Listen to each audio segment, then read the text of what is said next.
Hello everyone, so welcome back. This is the platform of SV Smart Hybrid Competitive Schooling System. बच्चे आज हम लोग class 12th biology का chapter 7 NCERT का part 7 देखेंगे और टॉपिक आज का होगा एलर्जी, जो हमने क्लास में भी डिस्कस किया था. ठीक है, एलर्जी बच्चे बहुत इंपॉर्टेंट टॉपिक है. इससे एक क्वेश्चन 1-2 साल के बाद बनता ही है नीट में, इधर से क्वेश्चन आता ही आता है. ठीक है, बोर्ड के लिए वो क्वेश्चन पूछता है डिस्क्राइब या short note on allergy type 1 and allergy type 2, या क्वेश्चन आपका बन सकता है give the mechanism of allergy. ठीक है, तो मैकेनिज्म भी मैं आपको बताऊंगा कि क्या होता है. समहाउ जैसे हम लोग पहले क्या बता रहे हैं, थोड़ा सा रीड कर लेते हैं कि क्या टॉपिक बनेगा, फिर उसके बाद देखिएगा. बोल रहा है कि when you have gone a new place and suddenly you start sneezing and wheezing. बोल रहा है कि कोई मेट्रोपॉलिटन सिटी में रहने वाला इंसान अगर कहाँ आ जाता है, किसी न्यू एरिया में चले जाता है और एकदम से उसको इन्वायरमेंटल डिफरेंस आ जाएगा, जिसकी वजह से उसमें स्नीजिंग आएंगी, छींकें आना शुरू हो जाएंगी, वीजिंग आना शुरू हो जाएगी. वीजिंग का मतलब होता है जैसे एक ऐसी साउंड प्रोड्यूस होना जैसे विसल लाइक साउंड प्रोड्यूस होगी है ना. Whistling sound made when we breathe due to inflammation of windpipe. तो ऐसी साउंड क्यों प्रोड्यूस होती है? क्योंकि हमारी विंड पाइप में इन्फ्लेमेशन आ जाती है और एक वीजिंग सी साउंड प्रोड्यूस होती है. तो ये भी एक एलर्जी का साइन है. स्नीजिंग, छींके आना, ये भी एक एलर्जी का साइन है. फॉर नो एक्सप्लेन्ड रीज़न, इसका कोई प्रॉपर एक्सप्लेन्ड रीज़न नहीं है. And when you went away your symptom disappear, थोड़े टाइम बाद इसके सिम्टम्स जो हैं वो आपकी बॉडी से खुद ब खुद ही चले जाते हैं. Did this happen to you, क्या आपके साथ ऐसा कभी हुआ है? कभी आपने ऐसी चीज़ें एक्सपीरियंस की है? Some of us are sensitive to some particle in the environment. जैसे हम लोग ना इन्वायरमेंट में कुछ ऐसे पार्टिकल्स होते हैं जिनसे बहुत ज़्यादा सेंसिटिव होते हैं. ठीक है बच्चे, the above mentioned reaction could be because of allergy to pollen, mites. ठीक है, एलर्जी कैसे काज होती है बेटा? पोलन से होती है, माइट से होती है. माइट्स क्या है? एक स्मॉल आर्थ्रोपोड्स होता है जो डस्ट में पाया जाता है, right, which are different in different places. Different types के माइट्स होंगे, पोलन्स होंगे डिफरेंट प्लेसेस पे, राइट. तो ये हमारा जो फर्स्ट स्टेटमेंट है, इसको मैं आपका थोड़ा सा मैकेनिज़्म आप लोगों को बता देता हूँ. ठीक है, इसका मैं आपको एक मैकेनिज़्म बताता हूँ. देखिए कि एलर्जी कॉज कैसे होती है, इसका मैकेनिज़्म मैं आपको बताता हूँ कि एलर्जी कॉज कैसे. दिख रहा है बच्चे, these are the mechanism of allergy. मानो जैसे हमारे पास एक सेल है, ये आपको दिख रहा होगा. ये जो सेल है इसको हम बी लिम्फोसाइट सेल कहते हैं, which is the type of WBC. और इसके सरफेस पे क्या प्रेजेंट है बेटा? रिसेप्टर प्रेजेंट है. ठीक है, और ये क्या है? पोलन ग्रेन है जो इनके साथ बाइंड करते हैं, राइट. तो जैसे ही बच्चे इस रिसेप्टर मतलब इस बी सेल के रिसेप्टर के साथ ये पोलन बाइंड करेंगे, तो ये बी सेल जो है बेटा ये क्या प्रोड्यूस हो जाएगा? ये कैसा हो जाएगा? एक्टिवेट हो जाएगा.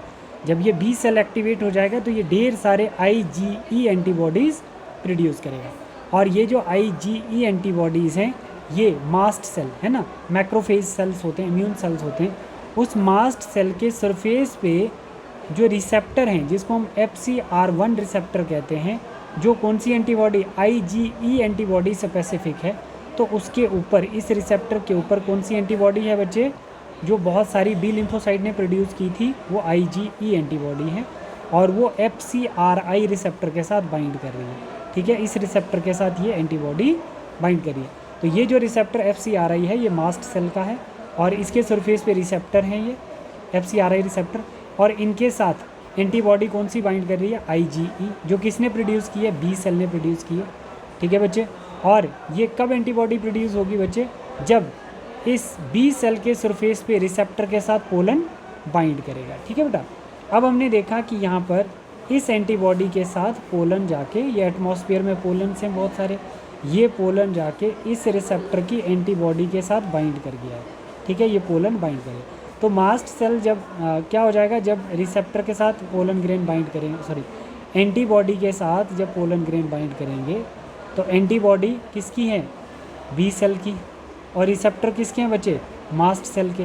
तो इन दोनों का आपस में जब इंटरेक्शन होगा एंटीबॉडी और पोलन ग्रेन का, तो हमारा मास्ट सेल कैसा हो जाएगा बच्चे? एक्टिवेट हो जाएगा. मास्ट सेल कैसा हो जाएगा? एक्टिवेट. मास्ट सेल एक्टिवेशन का मतलब होता है कि मास्ट सेल न्यूक्लियस से मैसेज सेंड करेगा किसको? वेजिकल को. ये मास्ट सेल के न्यूक्लियस में क्या है? वेजिकल है. अब ये वेजिकल क्या करेंगे? वेजिकल क्या करेंगे? कुछ केमिकल रिलीज़ करेंगे. ये वेजिकल कुछ केमिकल रिलीज़ करेंगे सेल से. ठीक है, तो वो केमिकल क्या हैं? हिस्टामीन है, सेरोटोनिन है, साइटोकाइनिन है, हेपेरिन है, ल्यूकोटेरिन्स हैं. तो ये बच्चे जो केमिकल है ना, इन केमिकल के रिलीज़ होने से हमारी बॉडी एक एलर्जिक रिस्पॉन्स शो करती है।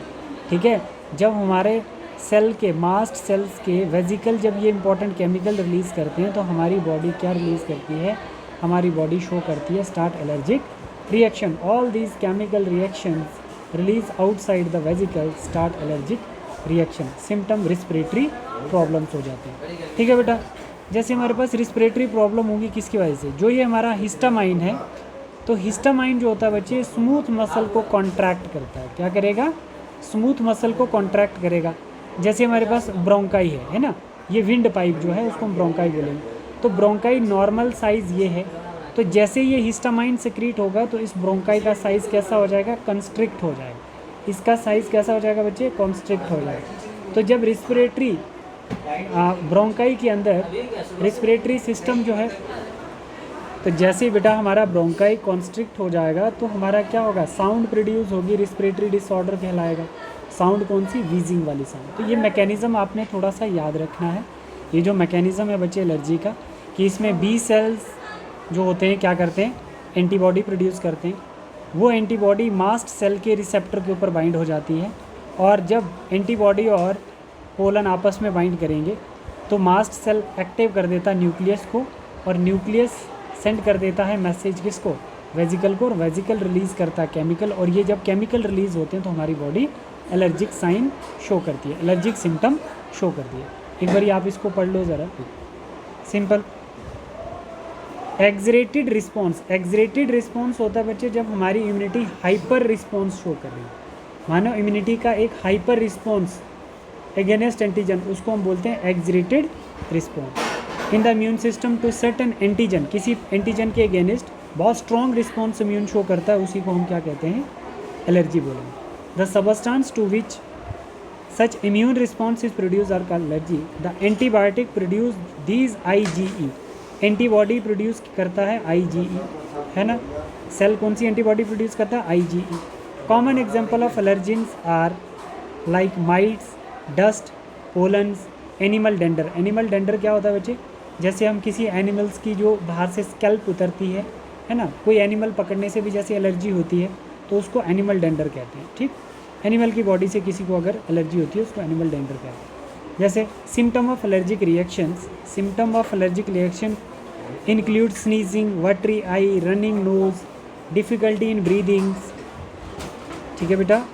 Allergy is due to the release of chemical like histamine, histamine release करेगा जब सेल, सेरोटोनिन और from the mast cell, histamine serotonin from the mast cell for determining the cause of allergy. ये point बहुत important है। Allergy का cause क्या है, जब सेल हिस्टामाइन और सेरोटोनिन रिलीज़ करेगा तो वो एक एलर्जी का काज होता है। द पेशेंट इज एक्सपोज्ड और injected with very small dose of possible allergy and the reaction study. The use of drug like anti histamine, अगर सेल क्या रिलीज़ कर रहा है, हिस्टामाइन रिलीज़ कर रहा है, तो हम ड्रग्स कौन सी देंगे, एंटी हिस्टामाइन देंगे। अच्छा, दूसरा एड्रेनलिन, एड्रेनलिन जो होता है इसको सप्रेस करने के लिए हम क्या करते हैं बच्चे, एंटी एलर्जिक देते हैं। ठीक है, एड्रेनलिन के वर्क को सप्रेस, तो एड्रेनलिन क्या करता है, ADH सिक्रीट करेगा, और ADH क्या करेगा, किडनी के टॉप पे प्रेजेंट होगा और इसका काम है वाटर को एब्जॉर्ब करना। और ऑब्वियसली जब एड्रेनलिन की सप्रेस कर देंगे फंक्शन तो हमारी बॉडी में वाटर की एब्जॉर्प्शन कम होगी और कम से कम फ्लूइड हमारी बॉडी रिलीज़ करेगी। एंड स्टीरॉयड, स्टीरॉयड बड़ा क्विक रिस्पॉन्स मेडिसिन होता है, quickly reduce the symptom of allergy. ठीक, जैसे आप क्या खाते हैं, स्टीरॉयड में आती है आपकी सिट्राजाइन, सिट्राजाइन जो टेबलेट है बच्चे वो एक स्टीरॉयड है आपका। ठीक है, जो एलर्जी को कम करता है। Somehow modern day lifestyle has resulted in lowering immunity, तो हमारी इम्यूनिटी बहुत कम हो चुकी है आज के टाइम में। ठीक है, and more sensitive to allergy, तो हम इन्वायरमेंट में बहुत ज़्यादा सेंसिटिव हैं, किसी भी पोलन्स हो गए, डेंडर्स हो गए, डस्ट से, तो हमें एलर्जी काज हो जाती है। More and more children in the metro city of India suffer from allergy and asthma due to sensitivity of the environment, है ना। जैसे हम लोग कहीं मेट्रो सिटी में रह रहे हैं, एकदम से ख़राब जगह पे आ जाए, कहीं डस्टी एरिया में, तो हमें एलर्जी हो जाएगी। This could be because of the protective environment during provided early in life. ठीक है, अगर हम जल्द शुरुआत लाइफ में बच्चों को एक प्रोटेक्टेड इन्वायरमेंट देंगे तो फिर बाद में उनमें एलर्जी होने के चांसेस होते हैं बच्चे। ठीक है, अब हमारे पास एक टॉपिक आता है बच्चे, ऑटो इम्यूनिटी। इसके क्वेश्चन भी सॉल्व करना बेटा, और आप मुझे बुक में भेजना इसके। ऑटो इम्यूनिटी क्या होता है, मेमोरी बेस्ड एक्वायर्ड इम्यूनिटी होती है। ऑटो इम्यूनिटी का मतलब जो हमने डेवलप की हुई होती है। Memory based acquired immunity evolved in the higher vertebrates based on the ability to differentiate foreign organism. देखो, ऑटो इम्यूनिटी वो होती है बच्चे जो हमारे सेल्स को खुद ही मार देती है। मतलब हमारे पास दो टाइप की इम्यूनिटी होती थी ना बच्चे, एक CMI सेल मीडिएटेड इम्यूनिटी और एक humoral cell immunity, humoral mediated immunity. तो ये जो होती है बच्चे ये एंटीबॉडी से होती है और ये किससे होती है, सेल से होती है। तो अब हम बोल रहे हैं कि सेल मीडिएटेड इम्यूनिटी सेल्फ और नॉन सेल्फ को फाइंड आउट, सेल्फ और नॉन सेल्फ को डिफाइन करती है, ठीक है बच्चे। और ह्यूमोरल इम्यूनिटी जो होती है बच्चे वो एंटीबॉडी जो होती है वो प्रोटेक्ट करती है हमारे ह्यूमोरल, ठीक है। अब देखो जैसे हम यहाँ पे बोल रहे हैं वाइल द स्टिल, इसमें देखो ability of differentiate foreign organisms, ठीक है। सेल्फ और फॉरेन सेल को डिफ्रेंशिएट करती है हमारी cell mediated immunity. But while the still do not understand the basis of this two corollaries already proved, है ना, ऑलरेडी प्रूव्ड, उसको बोलते हैं corollaries of the ability of this ability have to understood one higher vertebrate can distinguish foreign molecule as well as foreign organisms. Most of the experimental immunology deal with the aspects, sometimes due to genetic and unknown reason. Autoimmune disorder का मतलब हमारे sales, हमारे ही sales को अगर मार देते हैं उसको ऑटोम्यून डिसऑर्डर कहते हैं। वो कैसा, जेनेटिकली भी हो सकता है और किसी में अननोन रीज़न भी हो सकता है, उसकी बॉडी में भी बन सकता है। The body attack self cell, body अपने ही सेल के ऊपर अटैक कर रही है, उसको ऑटोम्यून डिसऑर्डर कहते हैं। This result in damage of our body is called autoimmune disorder. और कौन सी डिजीज़ होती है ऑटोम्यून डिसऑर्डर से, रिमीटाइड अर्थराइटिस, रिमीटाइड अर्थराइटिस, ठीक है, ये डिजीज़ होती है which affect many people in our society is an autoimmune disease, ठीक है बच्चे। तो ये क्वेश्चन हमारा हो गया बेटा, ये हमारे ऑटोम्यून वाला और हमारा एलर्जी वाला टॉपिक हो गया। इसके क्वेश्चन सॉल्व करके बेटा ग्रुप में और सेंड करेंगे, ठीक है बेटा, थैंक यू।